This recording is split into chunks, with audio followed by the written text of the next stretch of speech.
दोस्तों नमस्कार। युगतेवर के यूट्यूब मंच पर हम आपका स्वागत करते हैं। आज शिक्षा के बारे में हम कुछ सामान्य चर्चा आपसे करना चाहेंगे। शिक्षा क्या है? अमूमन ये लोग मानते हैं कि पुस्तक में दर्ज सूचनाओं को मस्तिष्क में भर लेना ही शिक्षा है और जब जरूरत पड़े तो उन सूचनाओं को व्यक्त कर देना शिक्षा है। यदि ऐसा होता तो ऑडियो कैसेट और वीडियो कैसेट दुनिया के सबसे बड़े शिक्षित और ज्ञानी होते, क्योंकि ऑडियो वीडियो कैसेट में दुनिया का पूरा ज्ञान भर दीजिए, उसे टेप रिकॉर्डर में लगा के ऑन कर दीजिए तो दुनिया का ज्ञान बोलेगा। क्या ऑडियो वीडियो कैसेट को आप ज्ञानी मानेंगे? क्या उसे आप शिक्षित मानेंगे?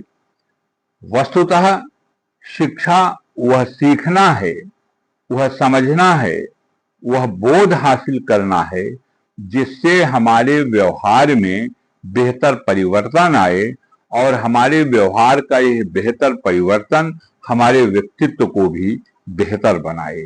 तो सीख कर व्यवहार को बदलना ही शिक्षा है।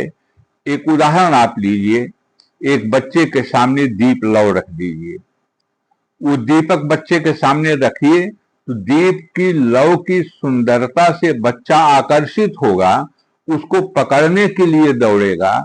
उसे अभी पता नहीं है कि दीप लौ में ज्वलनशीलता है, इसके छूने से हमारी हथेली जलेगी, इसको बच्चा नहीं जानता।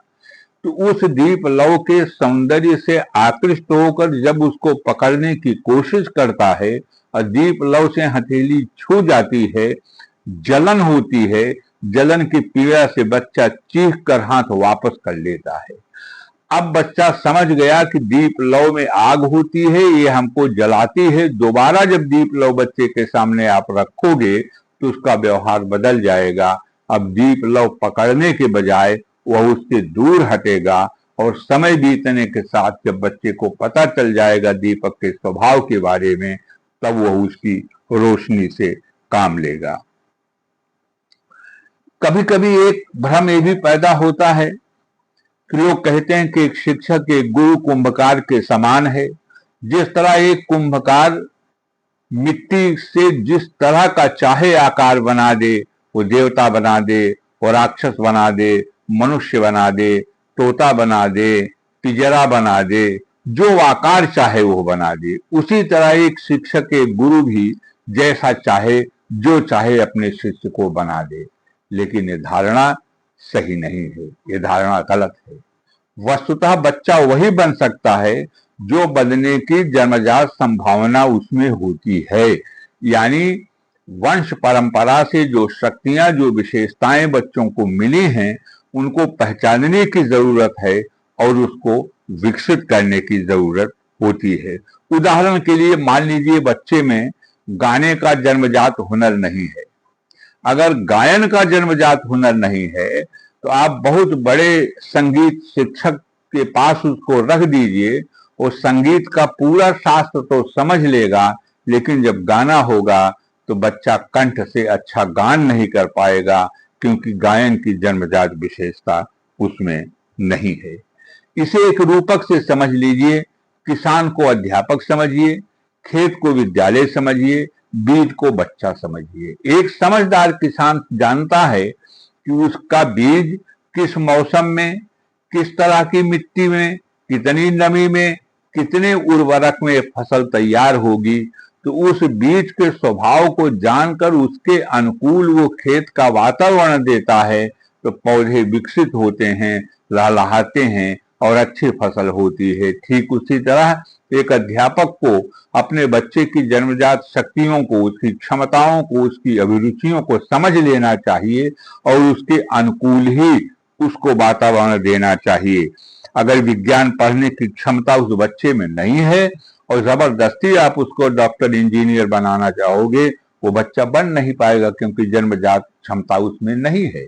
यदि वो प्रशासनिक अधिकारी बन सकता है, वकील बन सकता है, वो जज बन सकता है, वो व्यापारी बन सकता है, तो जो जन्मजात शक्तियां, विशेषताएं उसने वंश परंपरा से उसे मिली है, उसकी पहचान कीजिए और उसी अनुकूल उसका विकास कीजिए। एक धारणा कभी कभी ये भी होती है कि अगर डंडे को रख दीजिए, दंड देना बंद कर दीजिए, बच्चे बिगड़ जाएंगे। ये भी एक भ्रांत धारणा है। बच्चे डंडे से नहीं सुधरते। दंड और पुरस्कार दोनों बच्चों के विकास के लिए जरूरी है। लेकिन मैं एक उदाहरण देता हूं कि आप मार मार के किसी मवेशी को तालाब के किनारे तो ले जा सकते हो, लेकिन वो मवेशी पानी तभी पिएगा जब उसे प्यास लगेगी।